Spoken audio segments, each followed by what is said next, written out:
কি ধোয়া? ভুয়া ধোয়া। একটা 5 মিনিট বেশি নেবে না। এখন ধোয়া তুলে এসেছে এই জায়গায় নাকি মন্দির ছিল, এই জন্য ভেঙে এখন আবার মন্দির বানাবো। পৃথিবীর মানুষ মাটির নিচে তেল পায়, গ্যাস পায়, সোনা পায়, রূপা পায়, আর ওই শয়তানরা শুধু মাটির নিচে মন্দির পায়।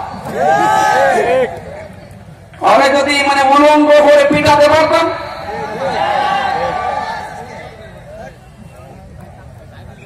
আমার মনে হয় গোপালগঞ্জে কিছুদিন আগে যেভাবে পিটিয়েছিল এই প্রশাসনের লোকজন, ওদেরকে ওইভাবে ওদের হাতে ছেড়ে দেওয়া দরকার। সন্তান ওই সময় গোপালগঞ্জ থেকে কেউ যদি ঢাকায় যায়, বসে গেলে 300 টাকা, দাঁড়িয়ে গেলে 1000 টাকা। দাঁড়িয়ে যাবে কি করি, পেছনে আমার অবস্থা করেছি।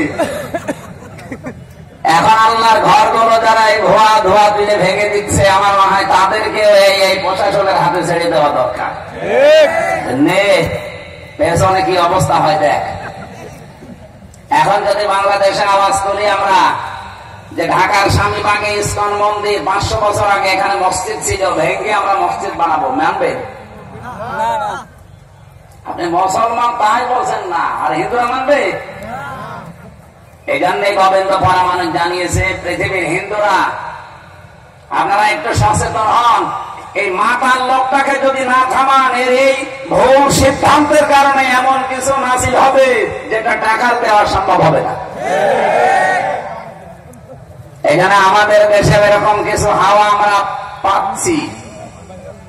আপনি কি খেয়াল করেছেন কিছু? নারী কমিশন যে 318 পৃষ্ঠার যে রিপোর্ট দিয়েছে, আমি পুরাটা পড়েছি। এই 4 দিন মিলে পুরাটা শেষ করে আমি 13টা ভুল পেয়েছি, বাকি সবই ভুল। এই 13টা 100 ভাগের 100 ভাগ ভুল।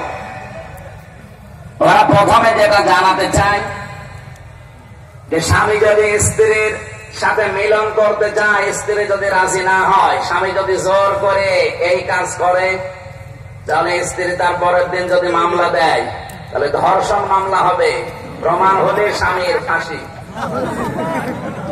আমি আপনার কথা মেনে নিলাম ভাই। স্বামী জোর করে আপনাকে সংসার করতে চায়, আপনি রাজি না, আপনি ধর্ষণ মামলা দিলেন। আমার প্রশ্ন হচ্ছে, ফাঁসি দেওয়ার জন্য সাক্ষী লাগবে না? এখন ওই জায়গায় কেউ কি ছিল যারা সাক্ষী দেওয়ার মতো? অথবা ওখানে সিসি ক্যামেরা দিয়ে রাখা লাগবে, অথবা ইউটিউবারদের পাঠিয়ে দেওয়া লাগবে। আপনি এদেরকে পাঠালে হবে? আমার এই জন্য একটা একটা করে যখন পড়লাম, আমার মনে হচ্ছিল এগুলো মেয়াদ উত্তীর্ণ গাঁজা খেয়েছে। ওদেরকে আর বাইরে রাখা ঠিক না, ওদের রুচি, ওদের সব বিকৃতি হয়ে গেছে, চেহারা বিকৃত হয়ে গেছে। যে কয়টা চেহারা দেখলাম, একটাও মহিলার মতো লাগছে না। এখানে যারা পুরুষ মানুষ আছে, আমরা ঘোষণা দেব কি, পুরুষ ভাইরা পুরুষ প্যান্ডেলে চলে আসে, মেয়েরা মহিলা প্যান্ডেলে চলে যান। আর যারা মহিলা না পুরুষ না, ওদের কোন প্যান্ডেলে পাঠাবো?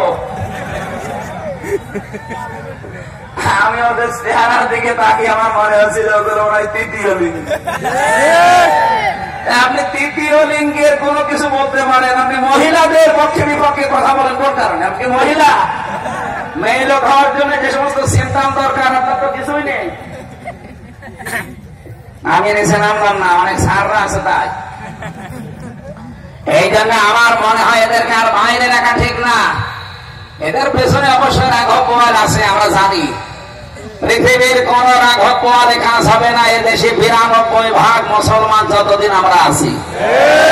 কিছু না থাক আমাদের, অন্তত লা ইলাহা ইল্লাল্লাহ। এই কথা বলে না কেন? আমরা চাই খুব তাড়াতাড়ি এই মানুষগুলোকে আপনারা পাবনায় পাঠান। আমি কয়েকদিন আগে গিয়েছিলাম হেমায়তপুরে দেখার জন্য, যে দেখি পাগল এখন আর অত বেশি নেই। জিজ্ঞাসা করলাম একজনকে, বলছো হুজুর এখন প্রায় ভালো হয়ে যায়, পাঠিয়ে দেয়। কয়েকজন আছে, আমার তো মনে হচ্ছে নতুন কিছু পাগলের আমদানি হচ্ছে, এদের পাঠানো দরকার। এরা এই কথা লিখলো কি করি? আপনি কিভাবে কি সাক্ষী জোগাড় করবেন? আপনি নিজেই বলেন। এটা পাগলের মাথায় তো এই চিন্তা আসা ঠিক না। 2 নম্বরে তারা লিখেছে, দেহ আমার, সিদ্ধান্ত আমার, এটা কোরআনে কারিমের পুরা বিরোধী। আল্লাহ পাক বলেন লাহুল খালাক ওয়াল আমর তাবারাকাল্লাহু রাব্বুল